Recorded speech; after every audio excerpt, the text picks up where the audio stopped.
Como lugares de práctica, los templos a menudo brindan a los visitantes una sensación de paz y tranquilidad, un lugar para calmar el alma. Pero también hay muchos casos impactantes que ocurren en los lugares más pacíficos. En 1991, un gran crimen ocurrió en Estados Unidos, conmocionando a toda la comunidad tailandesa residente en ese país. En el salón principal de un templo en Phoenix, Arizona, fueron encontradas sin vida un total de 9 personas, entre monjes, monjas y niños, todos ellos tailandeses. ¿Qué pasó? Estás viendo el misterioso caso en el templo en América. 7 monjes fueron masacrados. ¿Quién es el verdadero culpable en el canal Thrilling Story? Y como siempre, si esta historia te ha impactado, no dudes en dejarnos un like para animarnos. Si es la primera vez que nos conocemos, suscríbete al canal y activa la campanita de notificaciones para actualizar los casos más clásicos.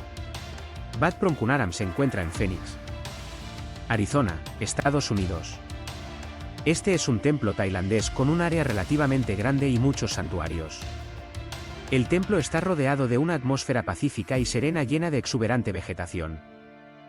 A pesar de que el área donde se encuentra el templo solía ser un desierto.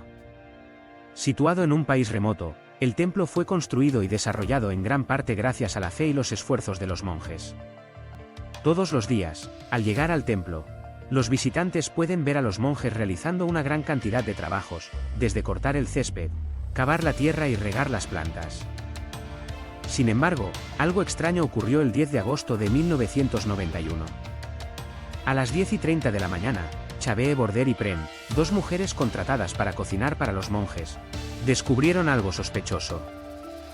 A diferencia de lo habitual, no vieron ninguna señal de monjes en ningún lugar del recinto del templo. En ese momento, todavía pensaban que tal vez ese día los monjes estaban realizando una ceremonia en uno de los santuarios. Comenzaron a inspeccionar los alrededores, antes de tropezar con una puerta, que estaba justo enfrente del salón principal. Cuando la puerta se abrió, lo que vio ante sus ojos lo aterrorizó. 9 víctimas, entre ellas monjes, monjas y niños, yacían esparcidos en el suelo en semicírculo. A todos ellos los atacaron con armas de fuego en la cabeza. Entre ellos, el abad perdió un dedo y sufrió numerosas heridas provocadas por objetos punzantes. Sin embargo, por extraño que parezca, la habitación no mostraba señales de una lucha violenta, como si todo hubiera sucedido mientras estaban sentados. En las paredes había restos de sangre que habían sido limpiados y las habitaciones de los monjes también mostraban signos de haber sido saqueadas. Pero no estaba claro si se habían llevado alguna propiedad. Se cree que el asesino calculó con mucho cuidado y no se encontraron huellas dactilares en el lugar. Porque es muy posible que el autor del delito utilizara guantes al momento de cometer el crimen. Tiraron todo el arroz en la cocina y usaron un pequeño extintor en el templo para destruir el teléfono. Se determinó que la hora del incidente fue entre las 3 y las 4 de la mañana. Se han extendido muchos rumores sobre la verdadera causa de la masacre. Algunos creen que el caso se originó en un grupo racista que odia a los asiáticos. También hay informes de que el incidente se originó por un grupo de personas que no querían que el budismo se extendiera en Estados Unidos. Y también existe la idea de que el incidente esté relacionado con sustancias ilegales. Aunque no ha habido ninguna declaración oficial, la policía parece inclinarse por la teoría de que se trató de un robo. Sin embargo, curiosamente las cajas de donaciones todavía contenían dinero en efectivo y el agresor no abrió la caja fuerte del templo. Muchos objetos valiosos permanecieron intactos. Se tomaron más de 10.000 fotografías de la escena del crimen. Se movilizaron 60 agentes de policía para prestar apoyo hasta encontrar pistas. Y de hecho, descubrieron un detalle importante. Se cree que el arma que se utilizó en el asesinato era una pistola Beretta, que había salido al mercado recientemente antes de la masacre.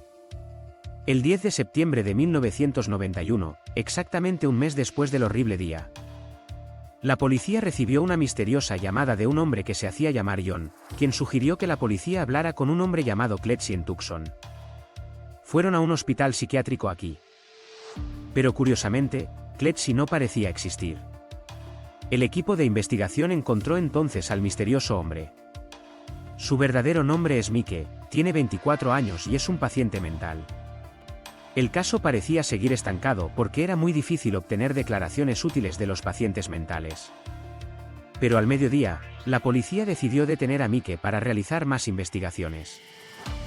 Durante las primeras etapas, Mike negó repetidamente cualquier cargo relacionado con el caso.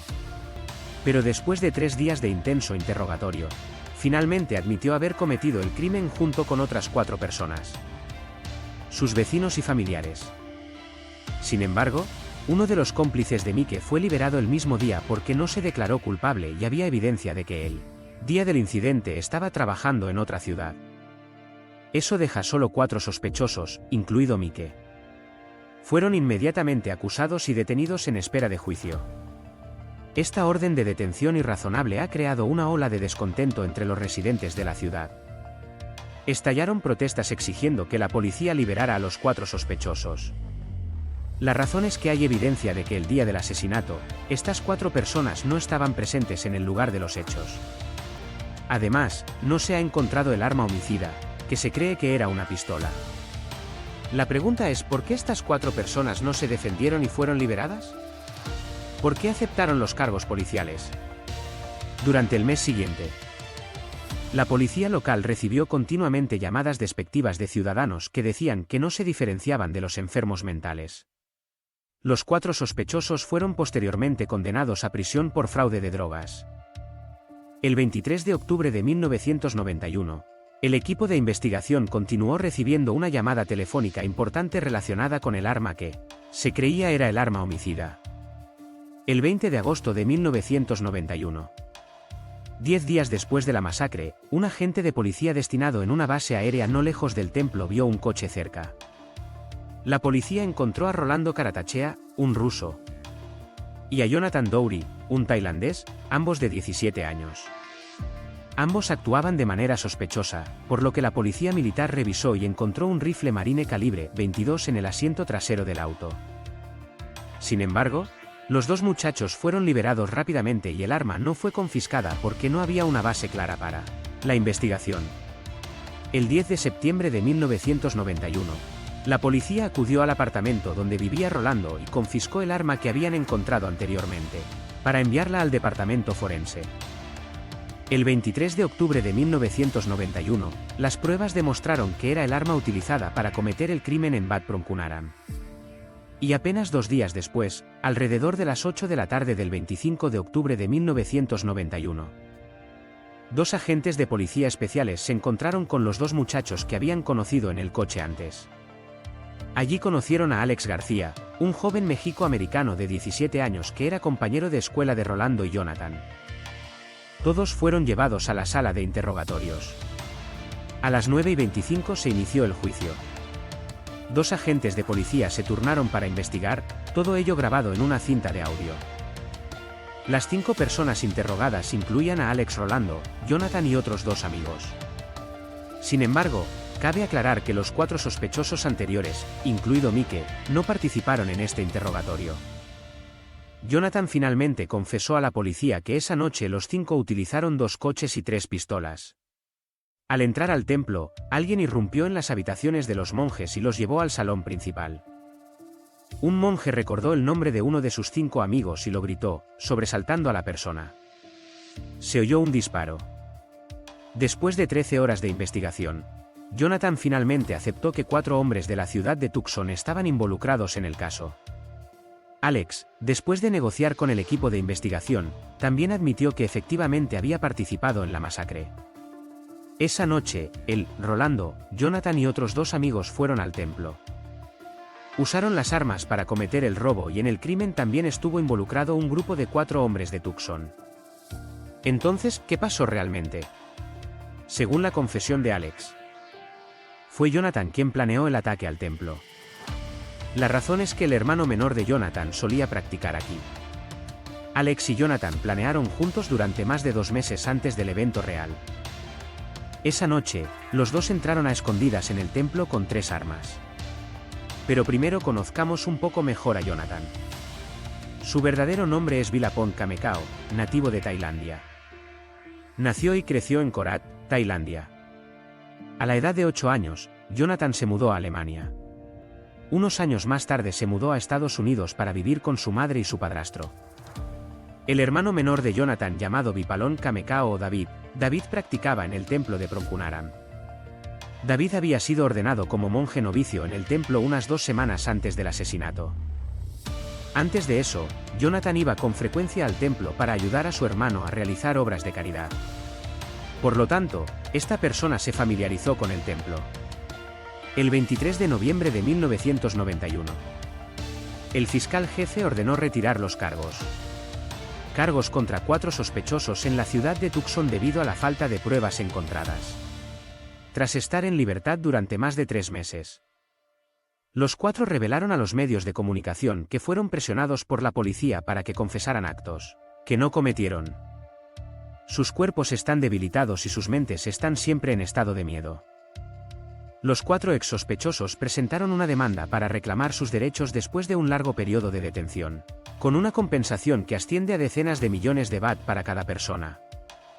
Sin embargo, los 4 perdieron el caso. El 17 de mayo de 1993, se celebró el juicio por la masacre de 9 personas en la pagoda Procunharan con 2 acusados, Jonathan y Alex. Según la acusación, en el verano de 1991, los 2 planearon matar a todos en el templo, robar y vender sus propiedades para comprar un coche por unos $2.000 y 6 cámaras. 1 reproductor de CD y 2 reproductores de DVD. El daño total fue de $2,650. Alex admitió el crimen y dijo que Jonathan fue quien lo planeó y usó el arma para matarlo. El primer veredicto se emitió con la participación de 12 jóvenes jurados. En el veredicto, el jurado declaró a Jonathan culpable, pero nadie estaba seguro de que Jonathan o Alex fueran realmente los autores intelectuales. Al final, los jueces no castigaron a los acusados como asesinos. Jonathan fue sentenciado a 218 años de prisión y Alex fue sentenciado a 271 años de prisión. Pero el caso no queda ahí.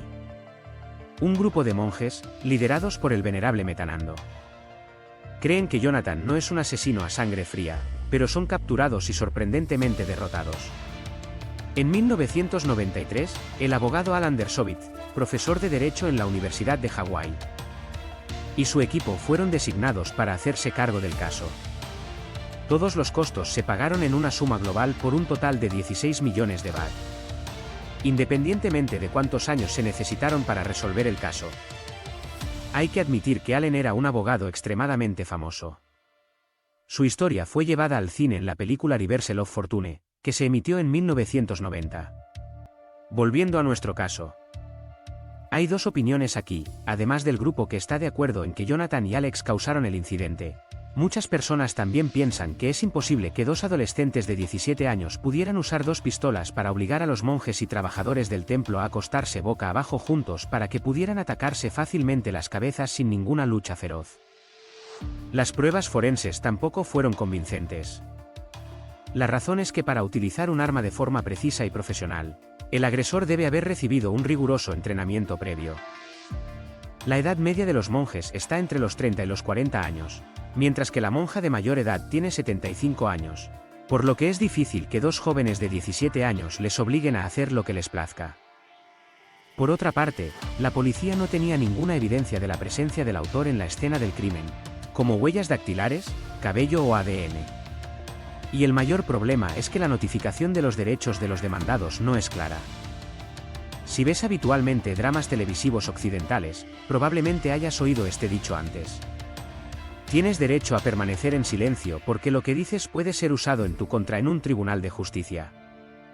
Sin embargo, ambos chicos fueron llevados inmediatamente para ser interrogados. En ese momento eran menores de edad, de 17 años, sin padres, tutores ni abogados.